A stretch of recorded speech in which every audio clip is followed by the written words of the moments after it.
So while we go live, I will need to. So my me talking might have started showing. So I'm trying to connect so that everybody can see. I'm always on private, so I try to go when I go live, and I'll go public. Oh, okay. So we live now. Hello. Hello. Hello, everyone. Good evening, Lagos. Good evening, Nigeria. Good evening, all over the world. I have with me my amazing friends. People have been saying that this is the men, the men's corner.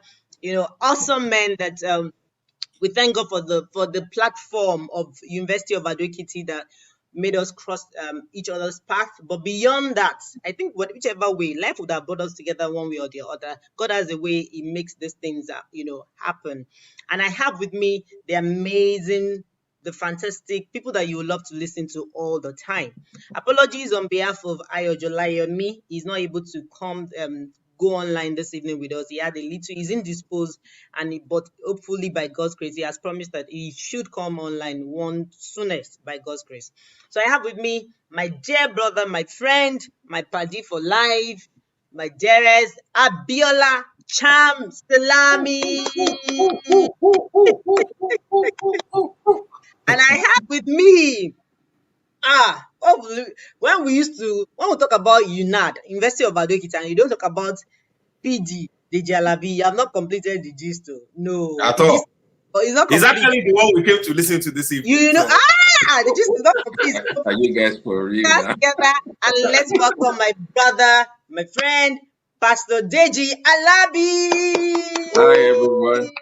It's nice to be among celebrities.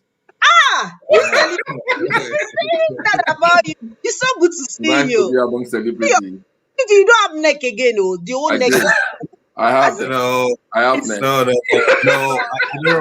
I don't know the last time you read the Bible. Remember, at some point in time, the word became flesh. And when the word becomes flesh, certain things may be disappearing. Next will be disappearing. So the word has become flesh. Thank you, my brother. Thank you. Pidi, can I tell you something? Do you know that your church at the time you were in Magodo? Am I right? Yes, I was in Magodo. I saw you, Daddy, and I was screaming, PD, but I was in the car. Wait, just stop.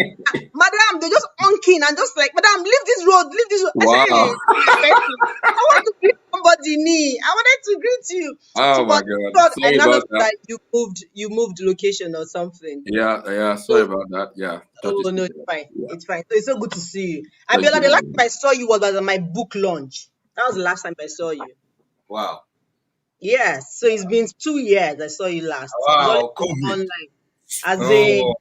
We need to have a reunion, as in a massive reunion of the whole UNAD, all over, all generations. You support that? Massive reunion. We need to have a massive reunion. Yes. Yes, so you so it's been good to have you gentlemen in the show. Good to have you on a live show. Thank you so much. I'm honored. I'm grateful. And I'm very, very grateful. No, sincerely, I do not take it for granted because I know what you guys do and I know what you offer. And so I do not take it for granted. I'm so grateful. Thank you for joining me on the show. So we're celebrating women. It's Women's Month for the month of March.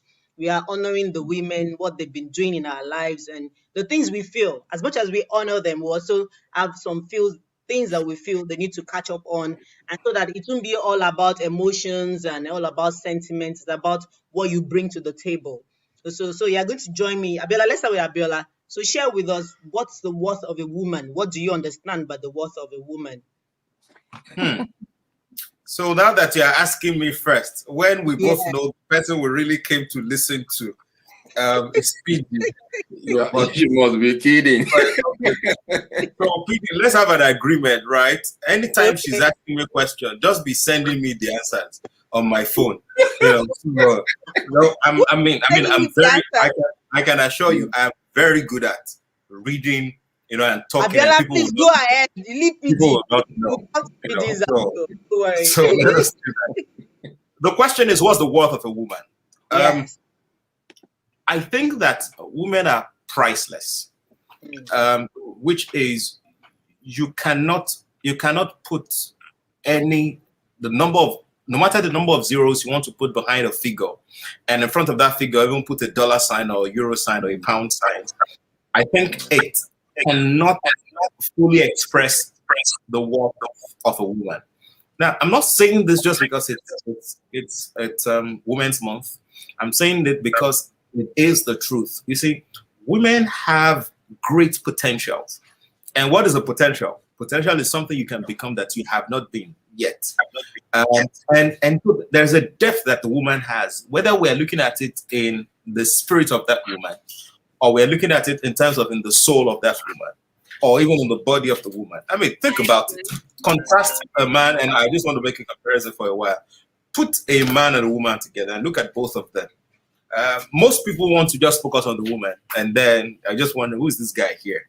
Now, most people include both male and female, right? So there is and it's important, for the world, and especially for women, to understand the pricelessness that they have and that they are, right? And that pricelessness is not about moving the woman to confessing that she's priceless, or to stamping it on the faces of people that she's priceless. But what the woman should do is bringing out that pricelessness. Now, by the way, this is not an English word, but I'm using it anyway. That pricelessness, to spread it across the world, and make the world a more beautiful place. Women are priceless. Thank you, Biola. Thank you for that. I like the fact that it said it's not about the digits. It's not about just saying it. That I'm pricey. It's not about that. It's the fact that the worth. That's the value. PG, let's come to you. Where's my pen? I better mind yourself. So PG, let's come to you now. What devalues a woman? Like Abiola said, that a woman doesn't need to say it that she's pricey. That she's priceless or she's pricey, whatever we want to use. But what do you feel would want somebody to feel that? Who the heck are you? I don't see any worth in you. What do you think could make a woman be devalued, or she devalues herself? All right. First off, I do not think anybody can reduce your values except you reduce it yourself. This man that is shaking his head, yeah. Don't mind him. But I'm your guy. Oh my God. Okay. So, I'm not gonna pay attention to him so that don't pay attention to him. I can make him invisible. So you don't get to see me. All right. So, quite a number of times the question is not what devalues you, because the value is what you call it. Someone woke up one day and decided to call something gold and says this is the value, this is what it's going to be worth, and everybody goes to buy it. Someone makes their Apple iPhone and says it's going to be different from an Android, and this is the value I place on it, and so they go to get it. It's not about what people say, it's about what you put on yourself. And so the very first place, and that was what the scriptures were saying when he said you all are gods, but because you do not know, so you will die like mere men. He said a man that is placed in honor and does not know is like a beast who perish. So the first point of call is that ignorance of who you are is the first point. No matter what happens, what anybody does to you, what situation you find yourself, the circumstances, an event, a rape, or whatever, it doesn't matter. The first thing first is, do you know who you are?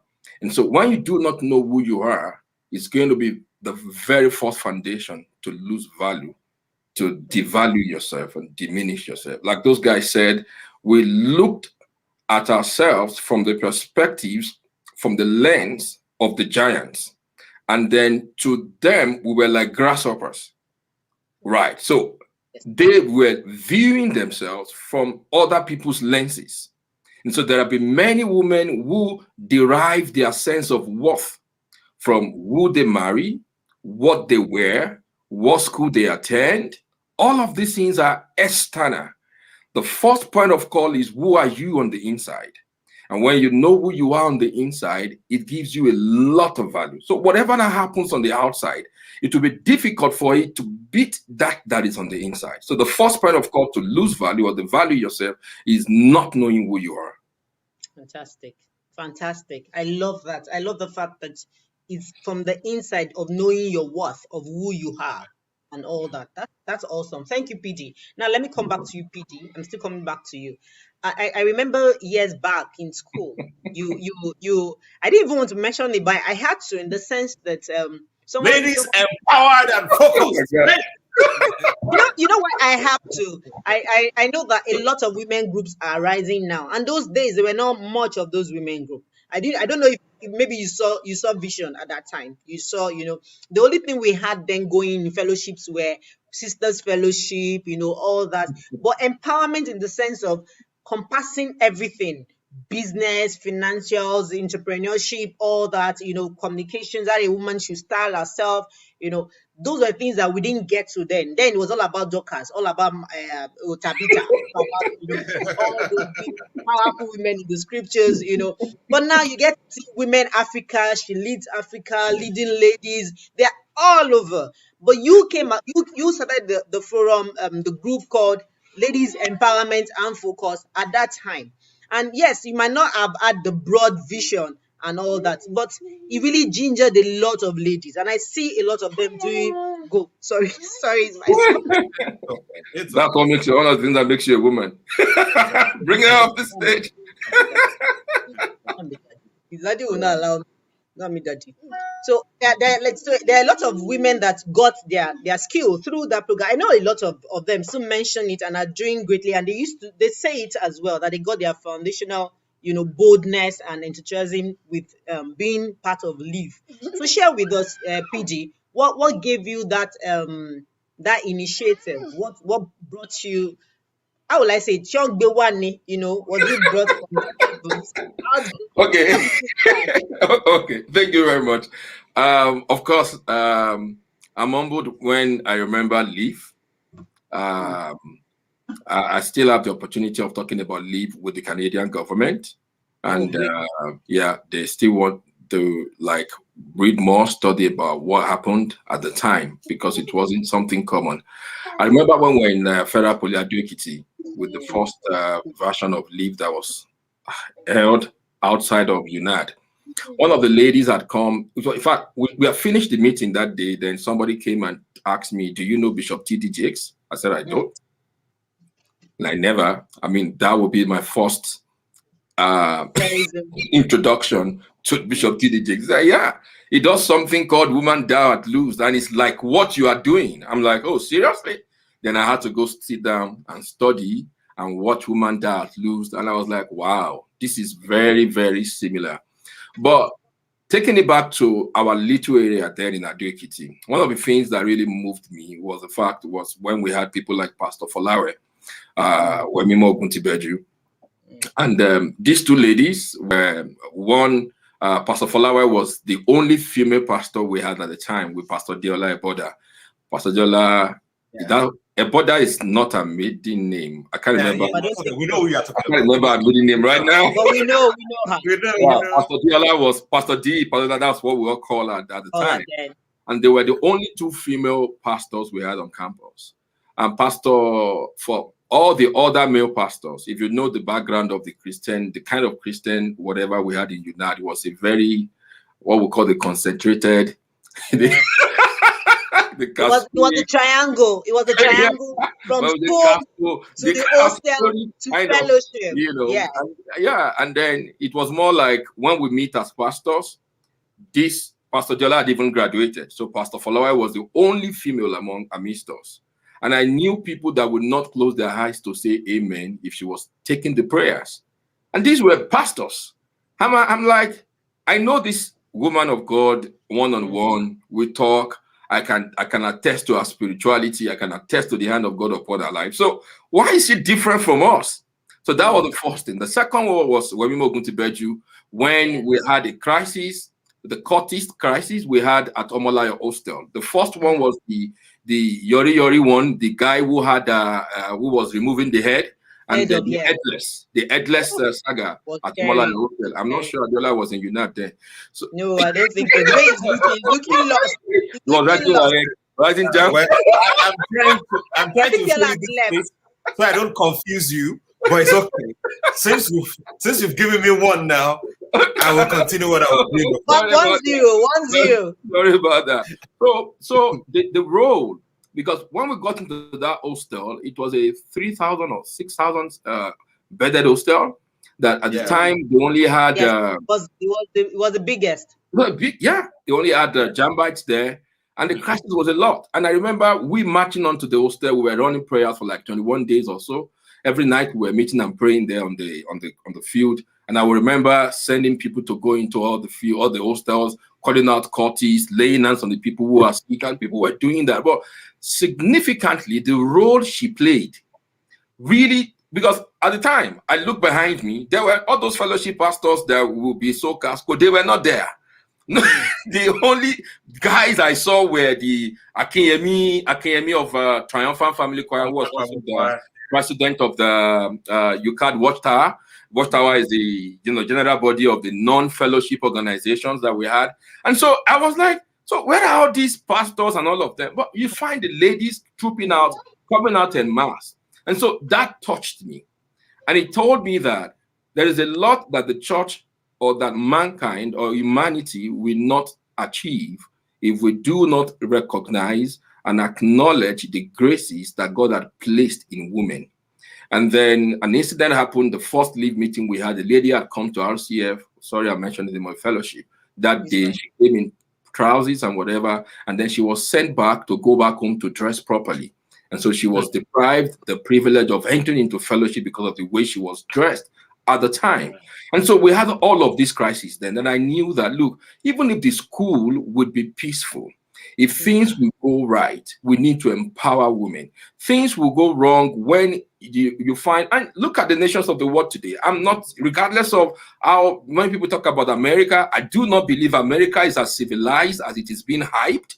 Because if they are yet to produce a female president in about 300 years of democracy, something is wrong with that democracy. Something is wrong with that society. And so it's not a model for us to copy from. So we look at some other countries who have done that.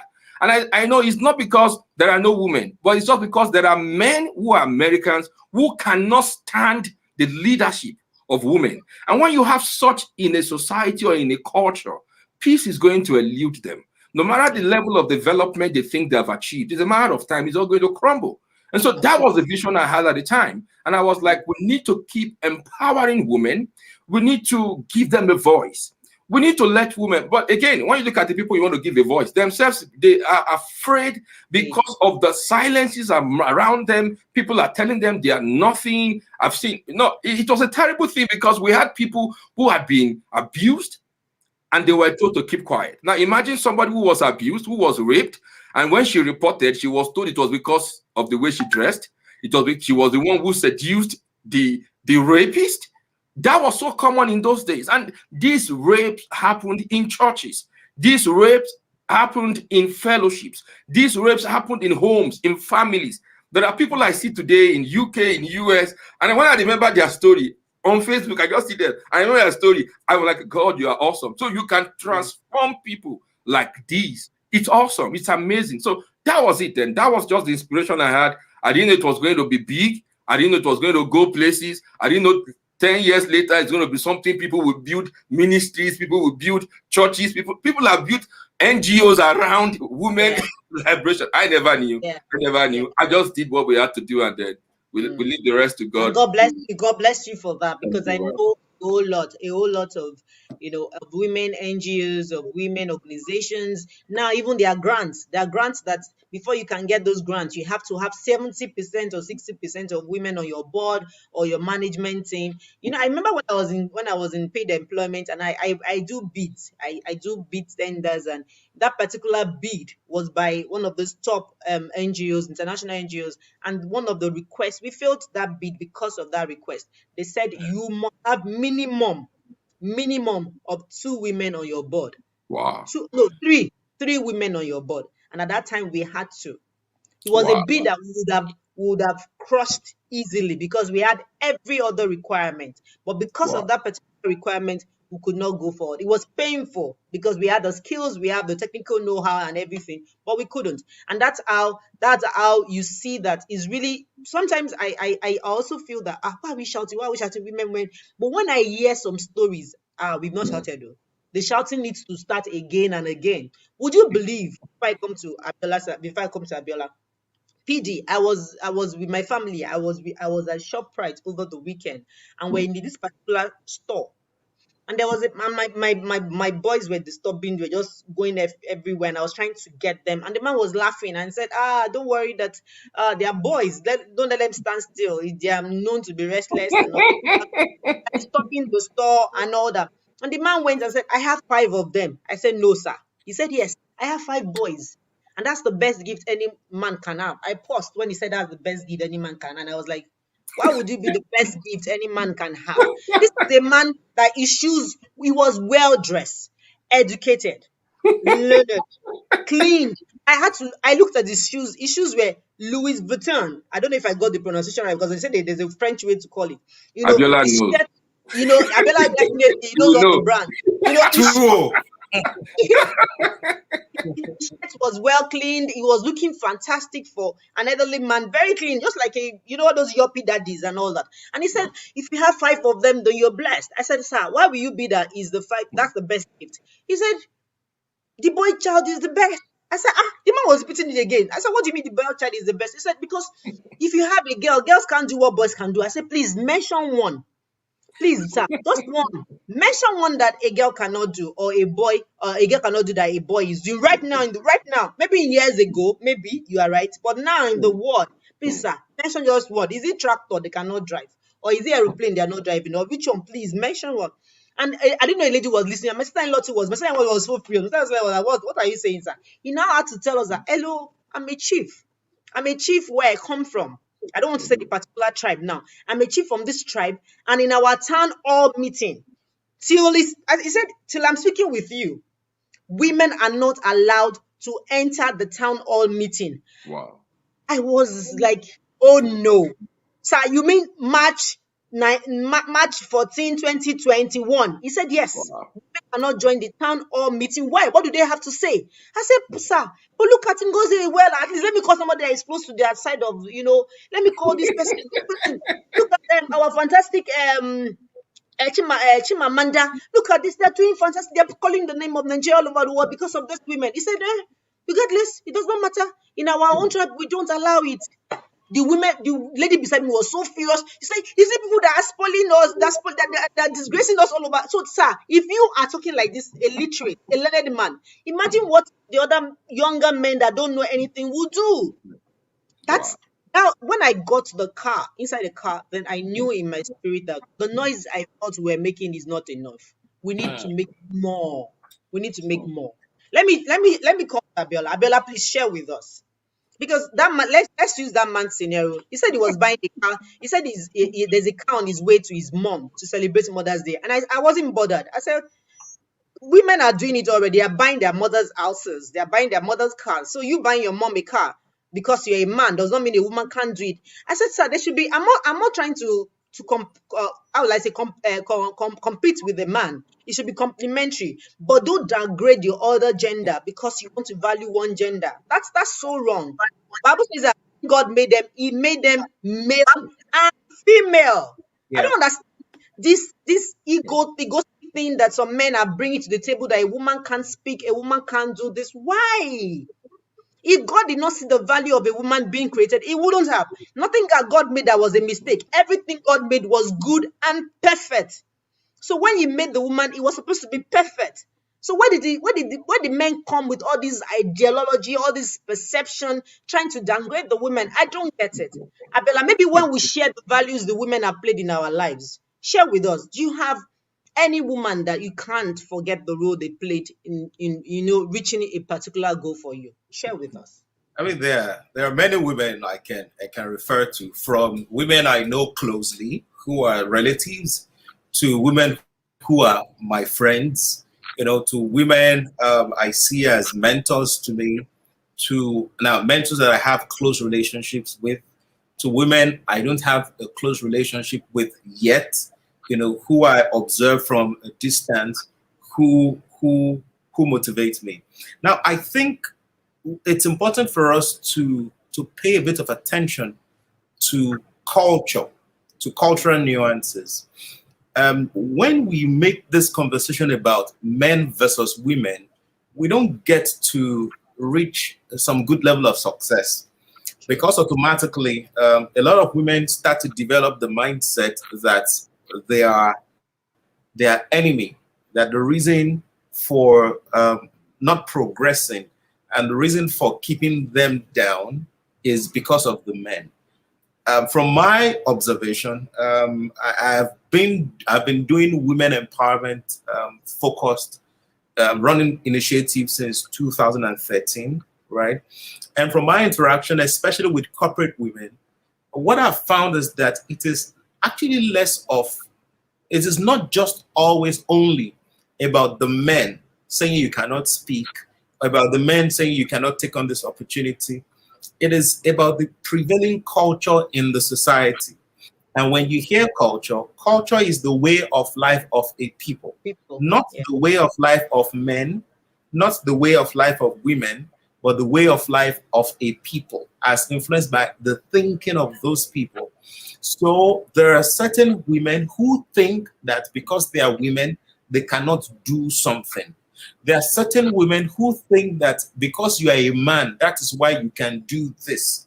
Let me cite an example for you. I was speaking with a female friend of mine not too long ago, who said to me that, Abiola, look at you. You're just so confident, and this is because you're a man. You get on social media, you share your thoughts, just because you're a man. You speak so clearly, you do these things because you're a man. And I was there looking at her like, lady, I lost my father 2 decades ago. When he died, that was when my school fees stopped. I still had a few years to go in the university. I had, between then and now, I know how many schools I've attended, to still keep refining and developing myself. So when you say that the competence I have now, I have it because I am a man, I wonder, do you know, let me sound a little bit like PD, do you know the cup I have drank from? Over the period of time, do you know the sacrifices I have made to keep on developing myself? Do you know how I will have small money I can use to eat and to brag, and then I'll go and pay one school somewhere, right? So when you automatically say that the reason I have whatever insight, wisdom, confidence, whatever it is you're saying, when you say the reason I have it is because I'm a man, then I wonder that perhaps I ought not to have made those sacrifices. I ought not to have drank the Gary. I ought not to have done the things I have done that now and right now. So, but in the mind of this lady, she automatically thinks that because I am a man, that is why this is happening. Now, there are several women who are equally making sacrifices to develop themselves. And this is a place we need to also bring this conversation to. A lot of women have competences more than some men. One of the things I avoid many times is we like to get into this unnecessary gender war, placing men, against women, saying what a man can do, a woman can do better. Some people will say what a man can do, why should a woman bother? All of those things, that's not the way we should think. The way we should think when we're interested in empowering women is have a focus on the capacity of the woman, the interest of that woman, the skills that she has, help her to develop it more. And and you realize that a lot of interventions around now is just about philosophies and not about real transformation. Philosophies in that pushing a thought, just pushing a thought process. And then a lot of people start to think, a lot of women start to think that, patriarchy, you hear things like, patriarchy has been in existence for the past 500 years or 100 years. Now it's time to change it. And then one young man that was born in 1970 is now looking that, wait, you said 500 years ago. Even this me that you want to punish today, I was not around that time. I didn't even know anything about it. You know, I'm just here right now, but I'm here to support. That is why I'm a part of this thing.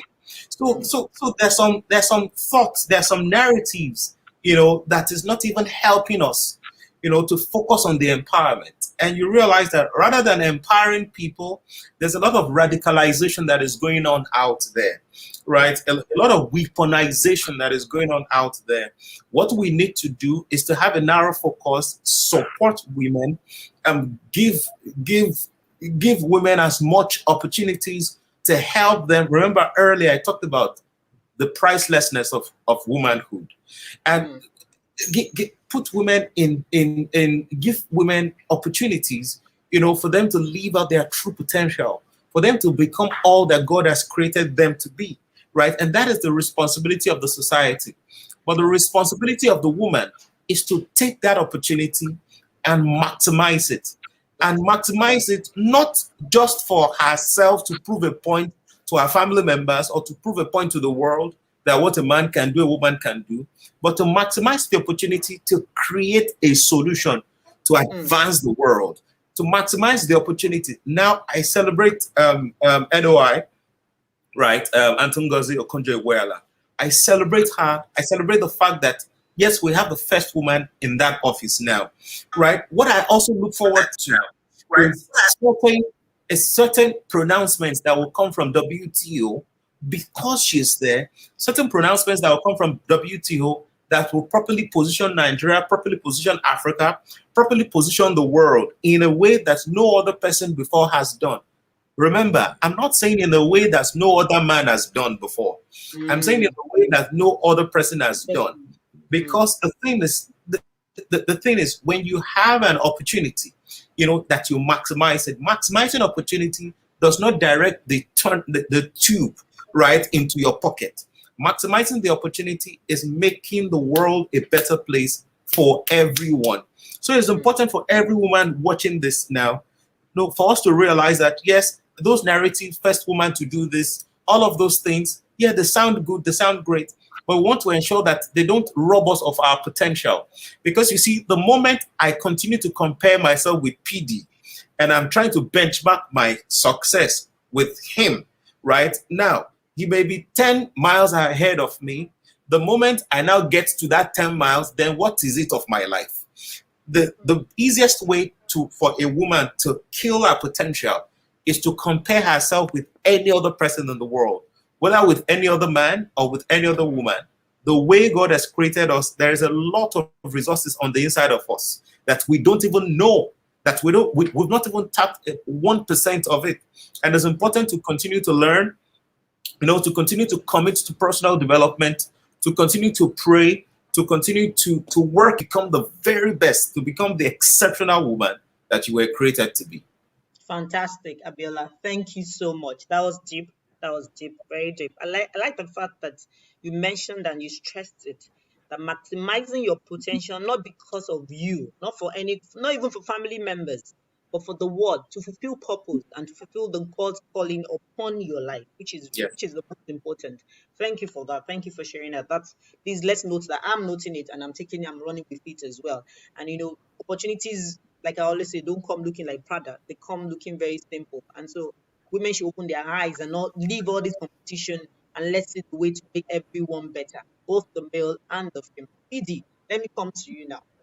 PD, yes, we're already saying that we need to make more noise, like women should use their potentials. You know, Abiola mentioned that even NOI, that's in Mrs. Ngozi Okonjo-Iweala, the first woman, and I like, maybe I would let me just add to what he said, that should not be the end. There should be results from being the first woman. It should open doors. I remember there's a quote by Michelle Obama that when you get to that door, don't shut the door, leave it open so that others can come in. So being the first is even a huge start. That means the door must be open. That means there must be processes, there must be institutions that should be created so that the others can come on board, you know, and join. So PD, share with us, what are the things left for the women to pick up? I know there are a lot of things. Still hanging. Like, you know, we hear statements like women are each other's enemy. We hear things that women use sentiment, emotional blackmail here and there. What are those things? Abiola has said the few ones that they should start doing. I feel that there are more. What are those things more to be added? That can make the women become they. I like one presenter said something this afternoon. I listened to him. Said that when you hear people say things on social media and you want to give a clap back, before you give a clap back, I don't know if you know what a clap back means. When you respond to somebody's I do. talk and all that. So, Oh, because I know PD is of that generation. That's why I said you don't think that. Oh, seriously? No. You don't understand what I mean. Now. I'm still counting. I learned just lately. I have my one. I know they respond, but I don't know the name they used to call it is clapback. It was recently, I just learned it. So he was not saying that somebody is a presenter. Someone has said, you're not a good presenter. That why will he bother to try and explain to the person and say, don't you know me? I can present well. I'm that some things don't need you to respond back. You know it already. You have it. So I think women should move to that level that we don't need to explain to the men or to anybody, not just to the men, to the society, like Abiola said, to the culture, that this is where we place ourselves. It's either you accept it or you leave it. So we don't need to struggle or to push for it anymore, because openly, everybody gets to see it and everybody gets to value it. Nobody will have to ask Diamond. Diamond should explain why is expensive. You don't need Diamond to explain why it's expensive. If you can't buy it, move on. You don't need sales. You don't even need to collect customer service. It's not by force. So please, PD, share with us what can the women do to become that diamond that they don't need to explain their worth to anybody anymore. All right. Thank you very much. I don't know whether that's from my hand, from your end. The network seems to be fluctuating, but it's okay. That's seeing you well, That's seeing you well. Oh, okay, that's fine then. It was Chimamanda who wrote in one of her poems. She said, he was talking about culture, and she said, culture does not make people, people make culture. And I agree with her 100%.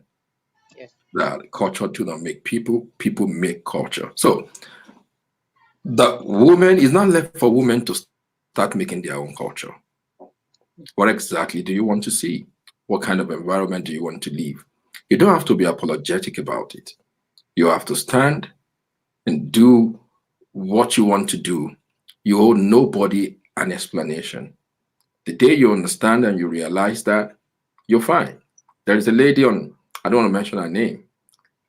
I may not even like everything she posts on Facebook, but I'm happy she's herself. That's who she is.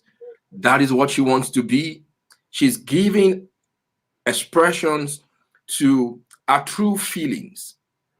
And there have been many people who are caged by religion, by culture, by certain norms, and nobody says you are in a box. Break the box, be all you want to be. Stop explaining yourself to people, just like you said. You don't owe them an explanation. Live your life, be free with it. I understand. You see, okay, there was a time I put up a post, and because then everybody was like, a woman should leave an abusive relationship, marriage, and stuff like that. People say those things easily. But what about the stigma? These same people who are saying leave are the same people that will not allow you to be friends with their husbands. Let's not even talk about somebody who is divorced. Let's talk about single ladies who are not married. How do we treat them? Some ladies, the day they get married, their circle of friendship changes. It changes. Their association changes. So all their unmarried and single friends, they become suspect. Like if they're too close to my family, they could snatch my husband. That is the vibe. And you see the same thing happening to divorced women. And this makes many women to remain in abusive relationships. True. Very true. Because they don't want to go out there. Who's going to accept me? The church wouldn't accept them because there's a law. There are laws in several churches who say they can't be head of this department. They can't be in the workforce. They can't be this. They can't be that. Do you know that even in Lagos State, landlords would not want to give their houses to women who are single? It happened to me. It happened to me. I had to stay with my brother. Yeah. So you see the culture I'm talking about. Is there any written law in Yoruba culture that says because a woman is subhuman? We don't have such as a culture. No. You have it's in Yoruba culture that if a king dies and he does not have an heir, a male child to be his heir, a female who is single can assume the throne. Yes.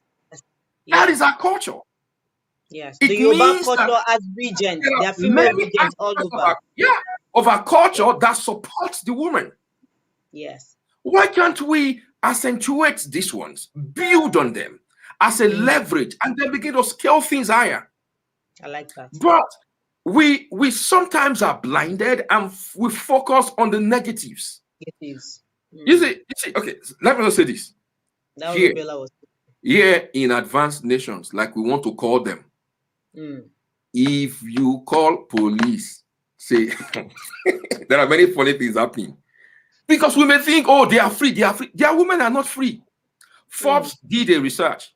Forbes called in CEOs of about 100 Forbes companies, Forbes 500 companies, who have all of them, all these 100 people, they have women as their second in command next to them.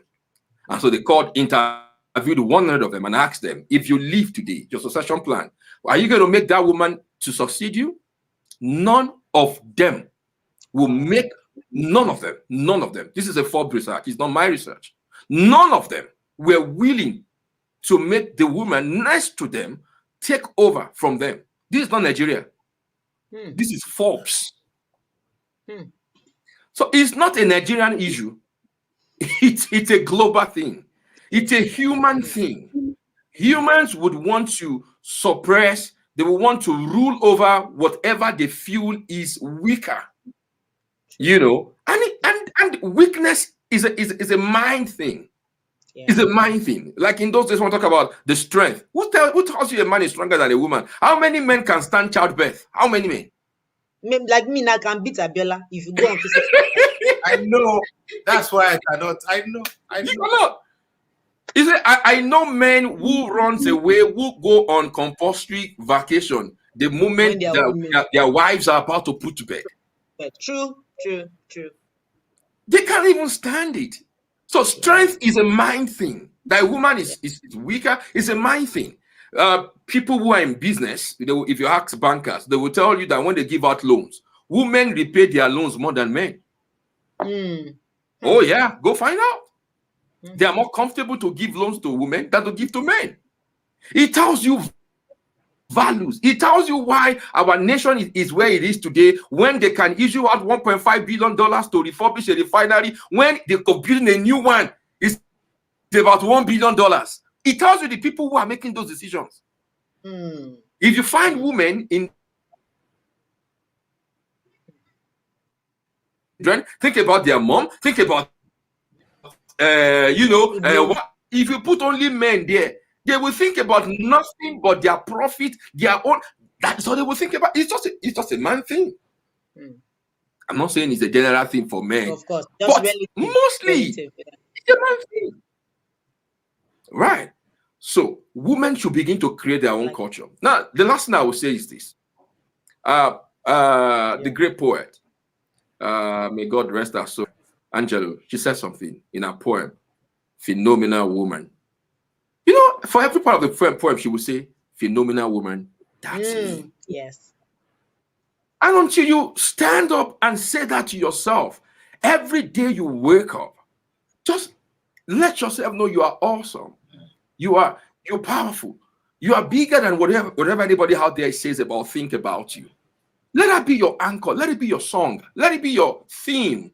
That things might not work out well. Men are also going through that. You're not going through for a woman. It's common. Like what the Bible says, that there is no temptation that is before them that is not common to man. It is common to, if it's common to men, it's common to women. So it's common to all. Yeah. So don't think like it's special because you're a woman. Go there, prove yourself, do what you should do, deliver, in fact, over-deliver. And leave them looking like monkeys, like, and she's a woman. I love that kind of expression. Not when you underperform and then they look at you like, why are you surprised? Like some things Nigerian drivers do. When they see a woman who is not driving well on the road, they get to the vehicle and they see that it's a lady who is driving. I don't get that thing. It's a woman. A man buy you car. Why? I don't get it. It's a woman. Do your work so well that when they get there and they see who did this, let them say, wow, that's a woman? Wow. I think that is the kind of expression you should leave with everyone. Thank you, PD. Yeah, that's fantastic. Thank you so much. I like that. As we round off, before I say my own view to women, and I say it all the time, is don't give room for explanations. Like I always say, when I was in paid employment, I might be seem like okay, like swala, but when it comes to the job, oh dear, when it comes to the job, I go extra because I like to stand on data and to defend myself. That, okay, I did this, I did that. So that's the way every woman should do. My husband used to say something that when he was in school, the way he understands his books is different from some other people. Some other people will just sit in class and when they lecture, they get it. But he said he takes time to understand. But the moment he understands, that's it. But that time that it will take him to get it, he will sit with it. He will go the extra mile. Maybe when you read for 1 hour, he has to read for 3 hours. That's why I feel that in those places or levels that women feel that there's so much mountain to climb. If you have to eat more to climb that mountain, please do. Go that extra mile, but make sure that you achieve that purpose. And like Pete just said, go beyond so that you don't need to even defend it. It's glaring. In sales was only story. It's data. How much did you bring? How much did you reach your target? Where are you? That's the way I tell women to just bring the sales on the table. Give them the data. Let them see it. So you don't need to argue. You don't need to push too much. Show it the way it is. When I learned how to drive, it was so difficult. I heard all sorts. Now woman, sash they do. Now woman, then buy you car. You know if you drive, then buy you car. Car that I don't get it. Why should everything a woman gets to achieve is style to a man? And I feel that's where I want to come to for our ladies. You can make yourself whoever you want to be in Christ without selling anything, without selling your body. Tell the brain now, we got this brain. Why would I wait for a man to enrich me when God has blessed me with my own brain to think? We think the same way.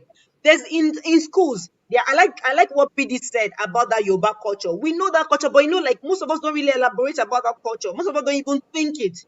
Like in the Yoruba culture, when there is no male child to continue, they bring up a female.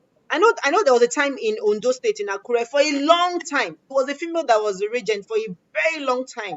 And there was even a time too like that in the Ekiti also. So women can do all of these things if we push ourselves extra more and stop making excuses.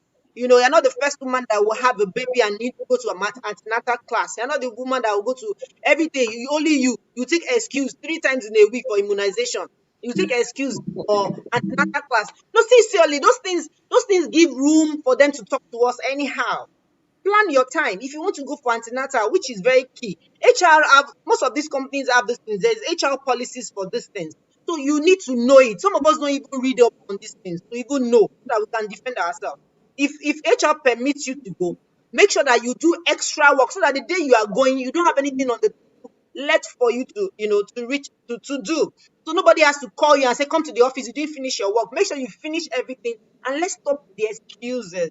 I like what PD said. Let's stop those excuses. Let's build the culture that is not there. Let's create the culture ourselves.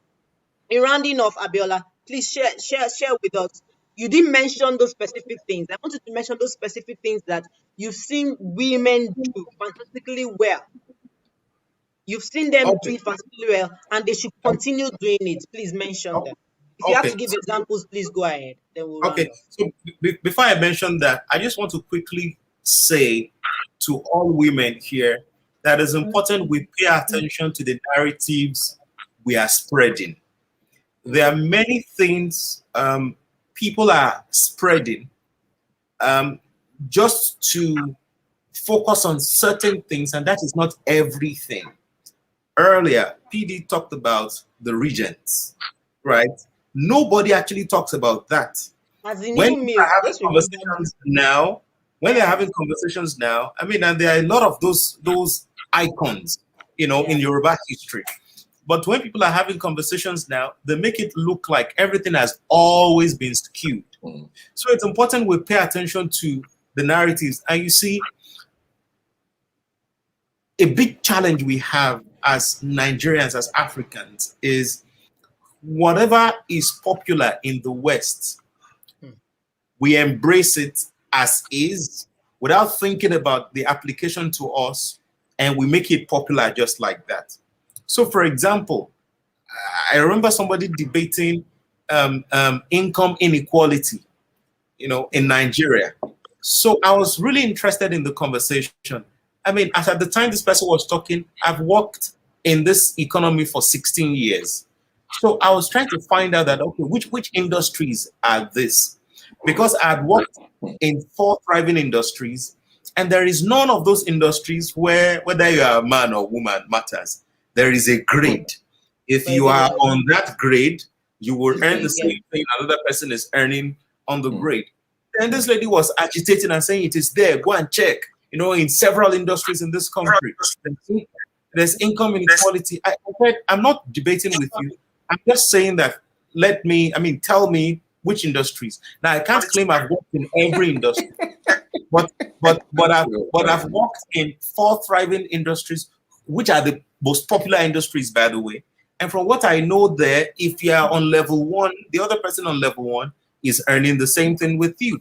Some organizations have a band that they will pay between X and Y, and then your negotiation will determine. But it's not even always anything significantly different. To gender. Right? Yes, but there is income inequality in the US. And so this person has heard about this income inequality in the US. And when an American is talking about her situation, the person will be saying it as the person's life. So you have watched this person on TV or on radio, or you have gone to any school in America to hear what they're saying. Then you come here to discuss a problem we don't have. And you start projecting that like this is an issue. And the gains that we have, all the rules that we have, who have been regents, who are warriors, who have led, over time. We don't talk about them. And when people want to talk about them, they say, this thing has happened before in history. It's this one woman. So let us be like, it's because of ignorance. We are not educated. That is why. And then you are listening to some people today because they are popular and they are sharing their own ignorance with you, and you are luxuriating in their ignorance and you are taking it as wisdom. Right?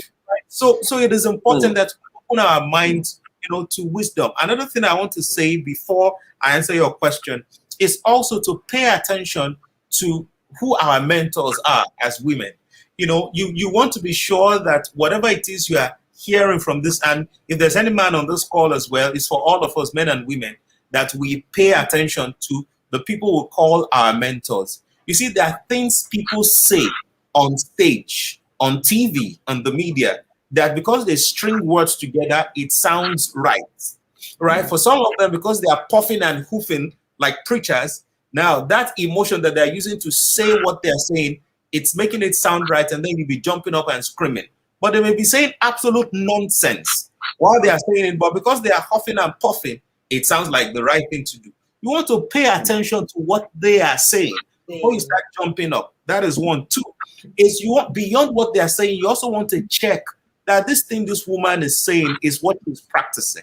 And I have an example for this. I had gone to speak because of what I do. There are times I serve as the only male on a panel of females regarding women empowerment topics. So I've gone to this venue to speak. It was in Unilag. The room was packed with ladies, young ladies, packed with the entire hall. And so this lady that was speaking before me, she was saying certain things that even me, I was on my feet saying, yes, go ahead. Now, this lady has all the descriptions of success. This lady is combination of Harvard, London Business School, and all of that. She's highly placed. In fact, for any young girl that is looking up to her, really wants to be like her. And then she's saying to us all what to do, how to do it. Already I started considering even hosting her for some of our exceptional women conversations down the line because of the things she was saying. When it was my turn to speak, I referred to many things she said, right, validating her points. I did not know I was doing something terrible.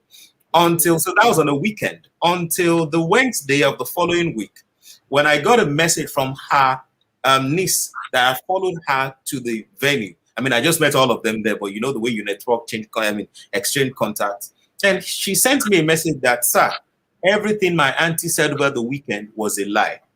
You know, so I had to call. No, I had to call this niece. I said, you know what? If you need something from your auntie and you think I'm able to influence her to do it, just tell me what you need. And if I'm open to calling her, I will call and persuade her on your behalf.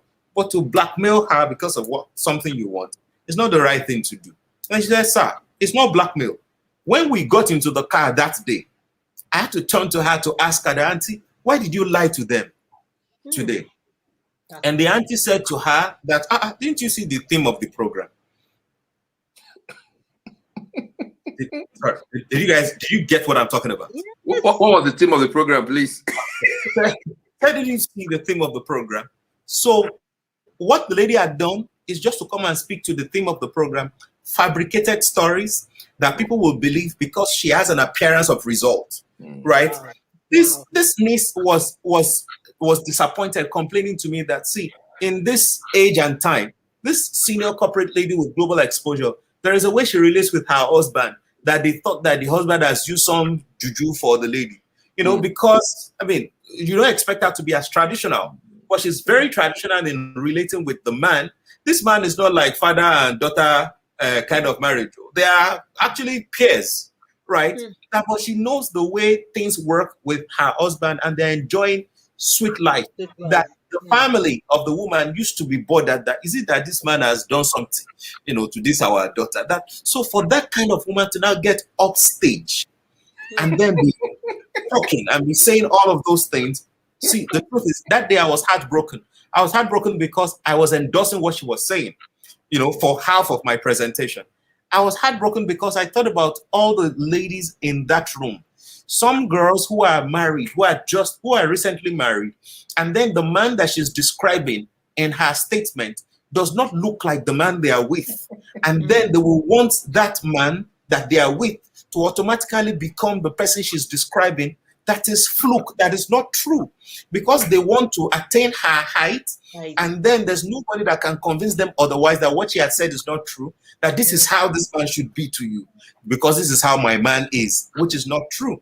And so that sows the seed of discord in a new marriage, right, that could end in whatever it is, depending on how the two people manage it.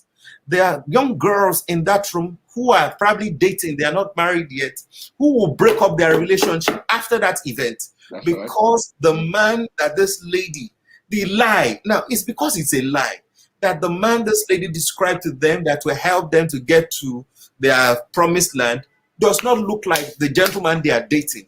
And so the guy will be wondering, what did I do wrong? I mean, I did not fight you. I did not cheat on you. I did not do anything like this. They'll just say, you know what? I'm not interested again because my destiny will not work with your destiny. Right? So it is important that all of us, ladies, gentlemen, you know, people who get up stage because they have an appearance of success, and then they continue to speak, that we are sure that what this person is preaching is what this person is practicing over a period of time, right? I'm seeing somebody writing scammer. Yes, there's a lot of scamming that goes on in all these conferences, in all this, whether now that is now online conferences. You know, they say everybody's now a coach. There are a lot of scam going on right there because people are sounding right, you know, because you're speaking the English, you're stringing the words together, and you know what to say to get people's attention. So it's important we pay attention to those things. Now, what are the things that women have done personally that I get inspired by? There is a lady who I call Auntie Mo. Her name is Mo Abudu. I am in love with that auntie because of her doggedness. Now, she's not someone I just watch, you know, on the media. She's someone I happen to have a bit of relationship with. About 11 years ago, I was on a reality TV show that she created, you know, and that was what got me into her network. you know, and even before I got on that reality TV show, it's called The Debaters, you know, she's someone I've been observing from a distance, monitoring, you know, and when I got closer to her, I realized that her doggedness, her passion, her creativity, you know, in getting results, it is just true and genuine. That is someone to learn a lot from, you know, that's someone to learn a lot from. There are many ladies, you know, my mom, you know, I can't more refer to her. You know, my mom, I remember losing my dad 20 years ago. And this woman's commitment to ensuring that every one of us, that we turn out well. I mean, not that she had the money, you know, but she did all that she could, you know, in the place of prayer, in the place of counsel, you know, she did all that she did. Yeah, she did all that she could.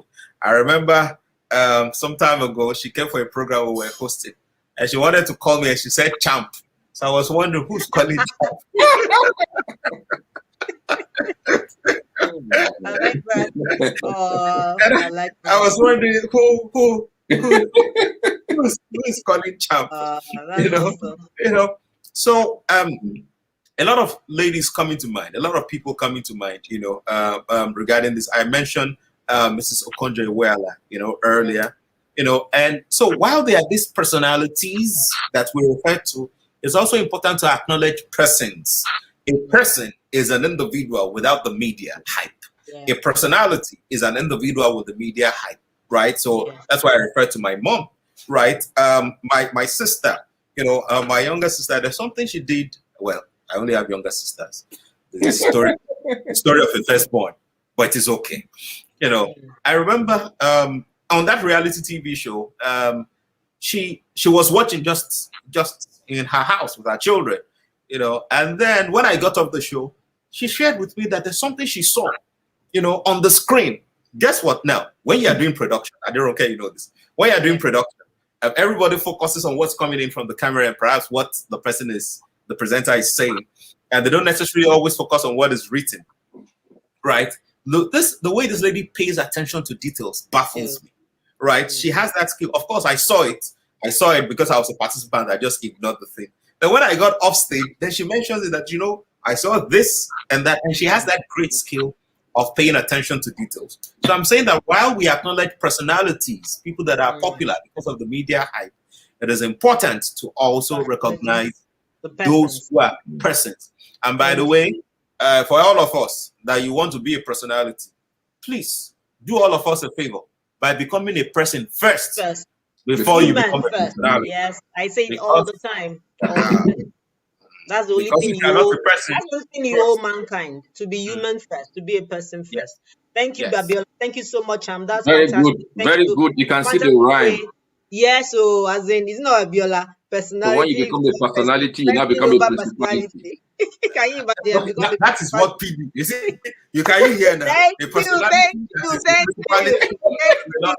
So to PD, let's PD your final words as you share with us women that have made, you know, specifically the landmarks they made in your life, and the final words you have for women. You told us why you started the Leaf Empowerment way back years in school, and you know the whole world is everywhere. Everybody's trying to empower the women, the girl child, which is very, very important. Please share with us the few, you know, landmarks women have made in your life and your final words. All right, thank you very much. You know, a mother is a very strong and great influence in the life of any child. Sometimes I would want to look at my kids, my boys, and I would wonder what life would be for them without their mom. In spite of all the love, the care I showed to them, I do think that it would be a great disservice for them to be deprived of that motherly love.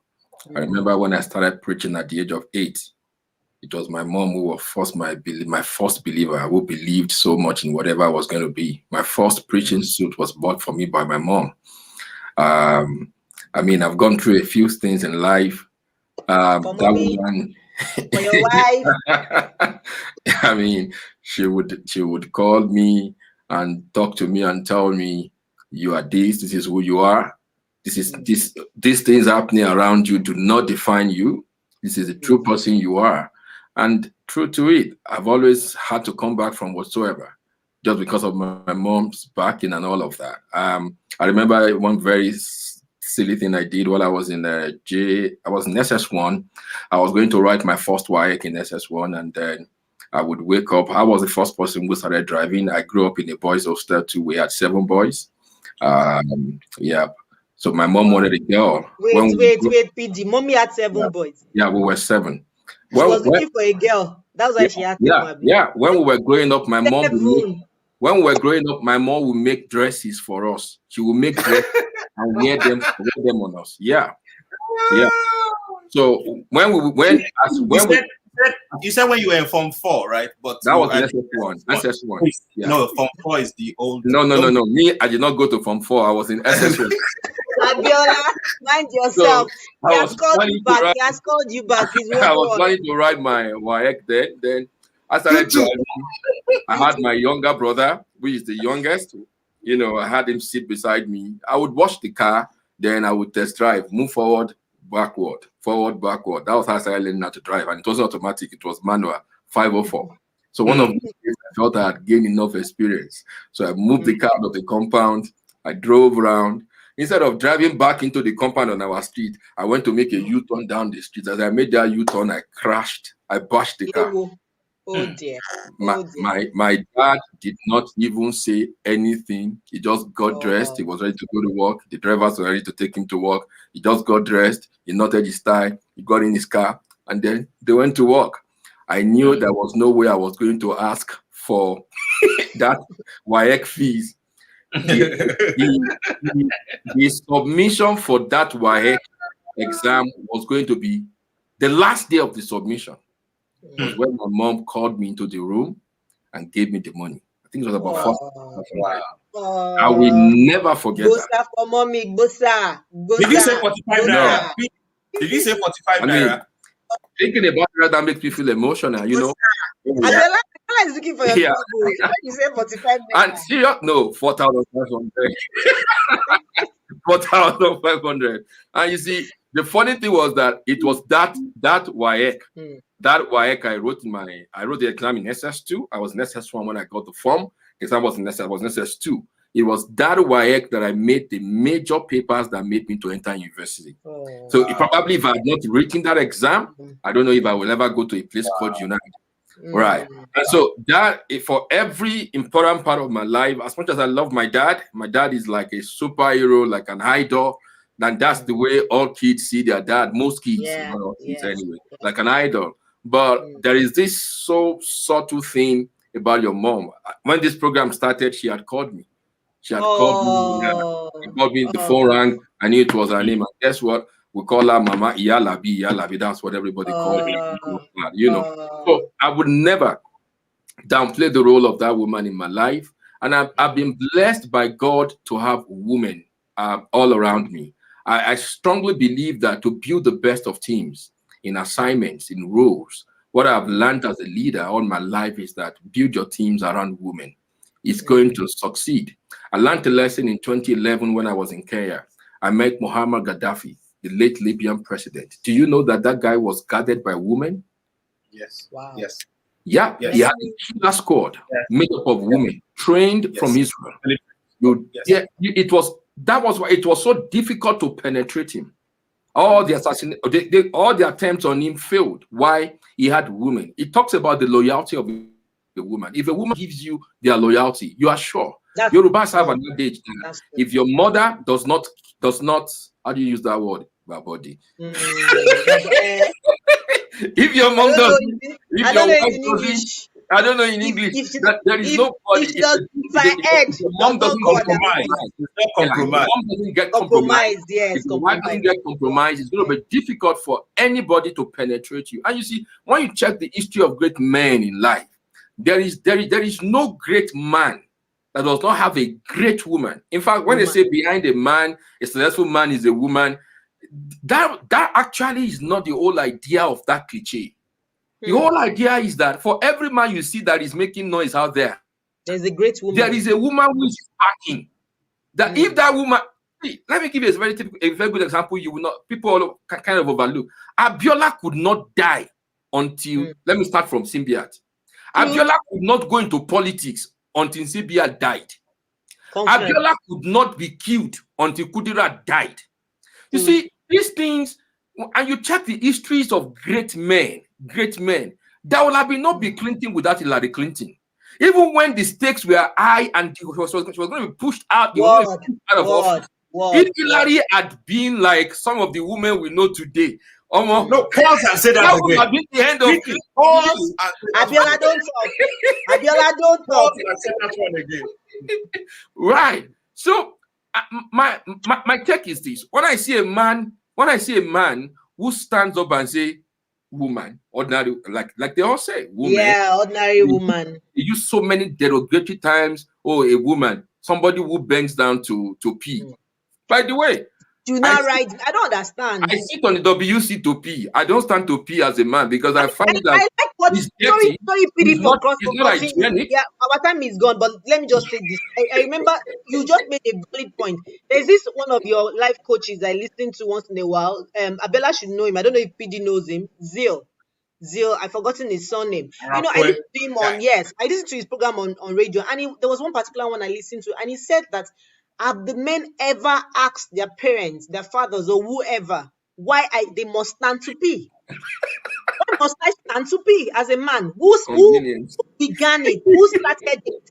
Who said a man should stand to pee? Because when you start making things say things like a woman why will a woman that sits on something to pee should now ride over me that stands to pee? Who started that thing that by the way, back to culture again. Yes. In the northern part of Nigeria, men stoop to pee. So what are we saying? Some of these things are not universal. They're just cultural nuances that people pick and they expand beyond their use. They don't ask questions. They don't try to see reasons and ask questions. Sorry, PD, please continue. Randolph. I'm so sorry. So because it's hygienic for you to stoop, like sit to pee, than to stand to pee. If you stand to pee, you're splashing everything around. If you're a man, you pay attention to your bathroom. It smells of urine, and it's the urine that is splashing when you are doing that thing on that stuff. So the best thing is to sit, and when you're done, you cover it and flush it down. Then right? I don't hear now. So there are and again, you see, when you get to bathrooms everywhere in the world, also bathrooms for men have that standing thing that makes them to pee. Yes. Right, it's global. But like Abiola said, when you get to the northern part of Nigeria, you find those guys don't do that. And when you check them, when it comes to their private, they are cleaner. Yeah, maybe I don't know. I'm just saying, PD, so are you saying PD? I don't care PD, are you saying by virtue of what I do, I know. But what he does, PD is an health practitioner, so you will know. Me, I don't know. I'm just saying, and then coupled with the fact that circumcision is not common in that part of the world as well. So they have to clean properly, else they are going to be carrying a lot of germs around. So you can never downplay the role of women. So generally speaking, I've mentioned that. You see, these days we are losing grip of history. Somebody put up a post and was talking about you being a man for yourself and not minding what kid, whether it's going to be a boy or a girl that you're going to have, right? And as true as it is, the point is even who cares about all of these things any longer? In a country where Wale Soyinka is not yet dead, Prof is not yet dead, he's still alive, and then someone stood up to give him a seat on an aircraft, on a plane, and a generation stood up to say, who is he, by the way, that they should stand up for him. I don't believe in all. You see, we have gotten to a point where certain things we hold dear, they don't really count, and they won't count as time goes anymore. You see, so all these things people are fighting for really wouldn't matter. Live your life. If God has blessed you with female kids, come on, celebrate them. If you have sons, celebrate them. But give power to these people. Women are so important, and then we can't overemphasize the roles they've played. Personally, in my life, like I said, I consider it a blessing. Look, if I sit in a place, I'm doing something, I'm not finding women there, I will go and pray to God. God, what are you saying? Is it like your hand is not in this thing? Yeah, because I feel you. The organization they bring to it, the perspectives they bring to it, the zeal, the energy, the enthusiasm. Maybe because I grew up in a boys only house, I know what it is. Today, most of my siblings, Most of us, our relationships are not beyond hi, hello, because, and someone said, because you don't have a girl in your family. If you have a girl, it will bring everybody together. Have together. you called this person? Yes. But we don't have any girl, so we all do. It's the only.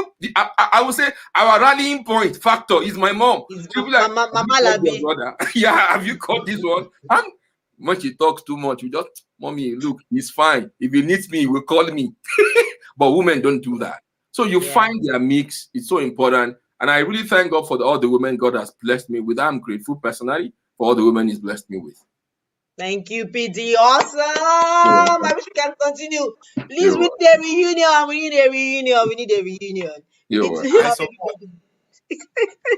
Thank you so much, guys. Thank you so much. Being like PD said, if it's all girls, empower them. If it's all boys, empower them. You know, these are. I know someone. I was privileged to meet a very big man, MD of a massive international company that has 6 girls.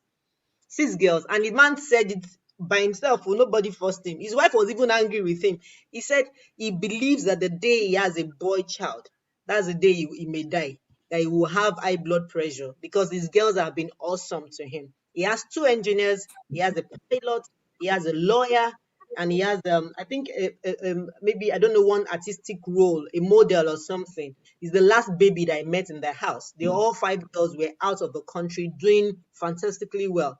So he said his wife is one that is like, because of their culture, she should have a boy. And he has told her that the day you have a boy, maybe that's the day I will go. So let us manage, let's appreciate, because not even manage, let's enjoy the blessings of those children. Let's enjoy them. Thank you so much, guys, for coming on the show. I'm grateful. And like you said, every woman, please listen, and let's try and create our own culture. Let's go overboard. Let's not compare with anybody. It's not about fights. He's not fighting any gender.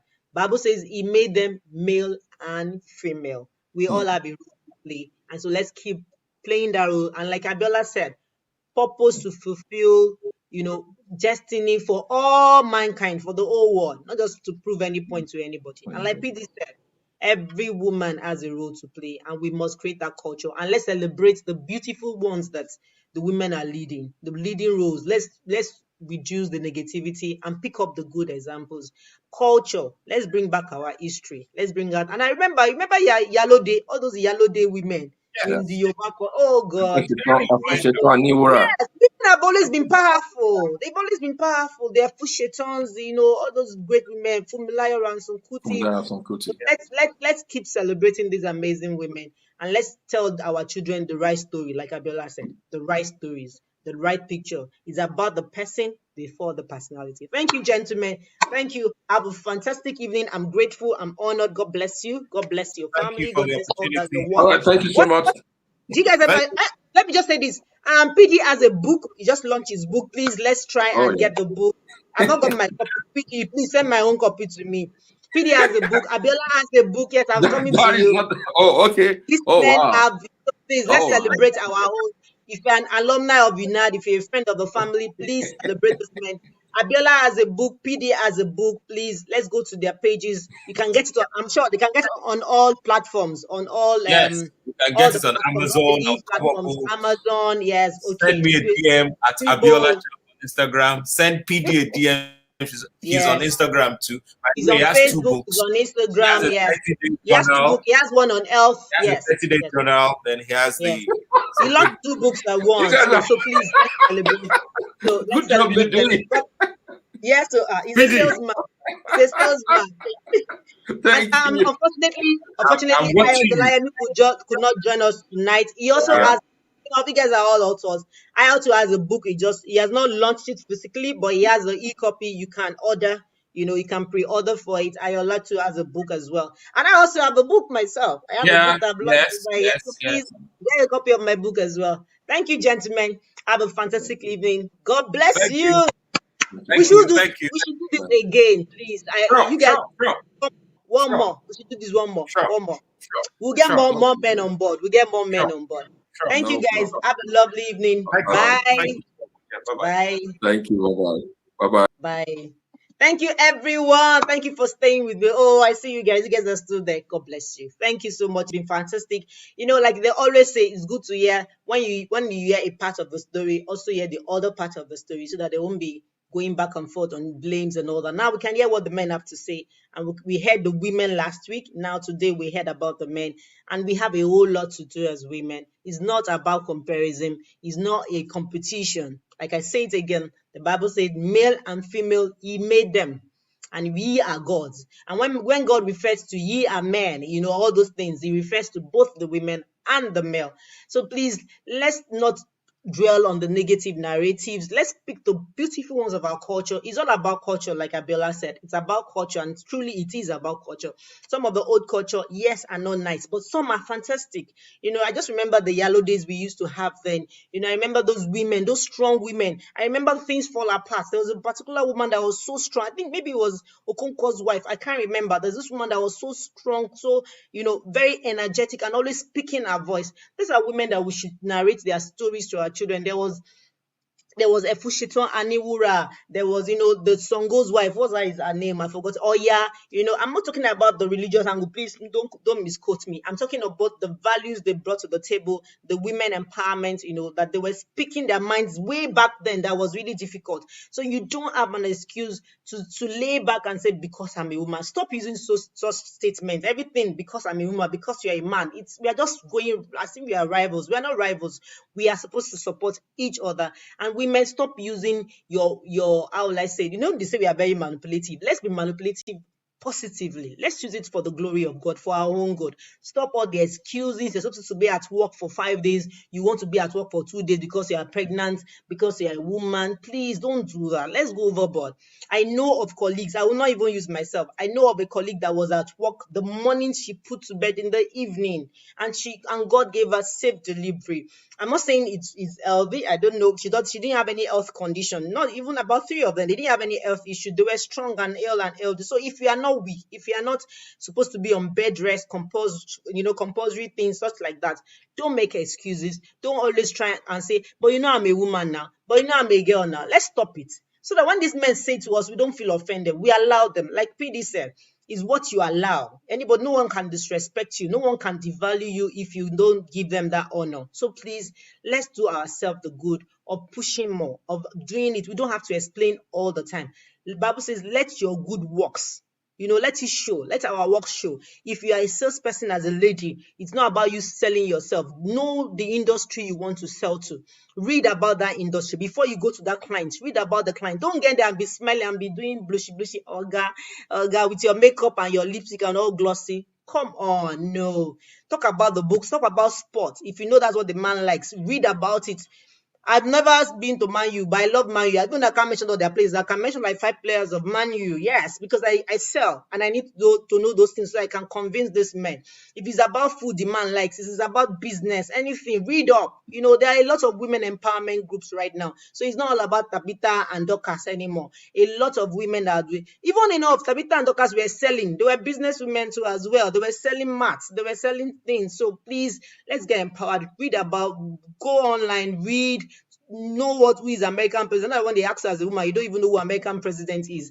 Read about it. Enough of excuses, ladies. Let's take the bull by the horn so that when we need to defend ourselves, the works we do the defense for us, not us. Thank you. Have a fantastic evening. Please watch the replay on my YouTube channel, Aderonke Interviews.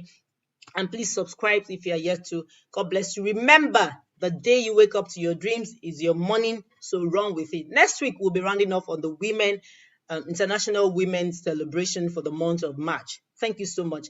Have a lovely evening. Thank you all. I see you all online. Thank you, Oyeyemi. I thank you so much for those your kind words. I appreciate you, sis. Just seeing you. For Lakemi, Esther. Thank you. Wemimo, she came online. Thank you.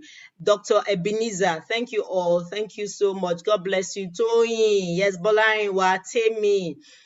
Toby, all of you guys saw your comment. God bless you guys. God bless you. Have a lovely evening. Bye.